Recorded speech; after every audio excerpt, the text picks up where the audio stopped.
ഏതായാലും ഇപ്പൊ പേപ്പർ വായിക്കാൻ നല്ല സുഖമുണ്ട്. യുദ്ധം നടക്കുന്നുണ്ട്. യുദ്ധത്തിന്റെ കളി എല്ലാമായി. അതെ മാഷേ, ഈ കല്ലൂർക്കാരന്റെ വീടേതാ? കല്ലൂർക്കാരൻ അറിയോ? അറിയുന്നോ? കല്ലൂർക്കാരന്റെ ആരാ? വകയിലൊരു അനിയനാ. നാട്ടീന്നാ. ഏത് വകയില്?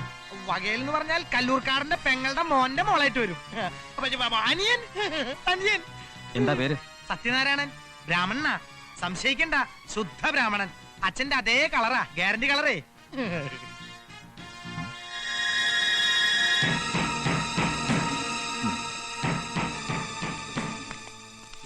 ഇവന്മാരാണോ കല്ലൂർക്കാരന്മാര്?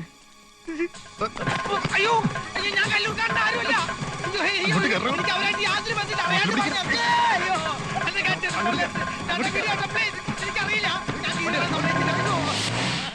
എന്റെ പൊന്നു സാറേ, ഞാൻ കല്ലൂർക്കാരന്റെ അനിയനാണ്. അഞ്ചാമത്തെ അനിയൻ സത്യ. എനിക്കെല്ലാം അറിയാം. ഈശ്വരാ, ഇയാൾക്ക് പറഞ്ഞാലും മനസ്സിലാവില്ലേ? കർത്താവാണ് കുഞ്ഞിനെ എന്റെ മുമ്പിൽ കൊണ്ടെത്തിച്ചത്. ഇത് 10,000 രൂപയുണ്ട്. കല്ലൂർക്കാരനോട് പറഞ്ഞ് എങ്ങനെയെങ്കിലും സമ്മതിപ്പിക്കണം. ജോണിച്ചൻ തന്നാന്ന് പറഞ്ഞാ മതി. വരട്ടെ.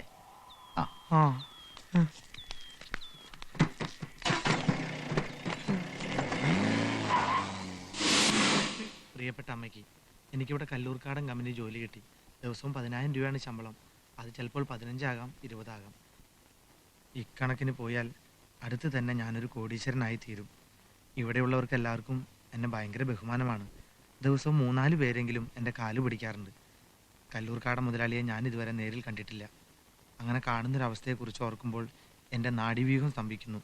കല്ലൂർക്കാടൻ ഒരിക്കലും എന്നെ നേരിൽ കാണരുതെന്ന് അമ്മ ഈശ്വരനോട് പ്രാർത്ഥിക്കണം എന്ന് സ്വന്തം മകൻ സത്യനാരായണൻ, ബികോം.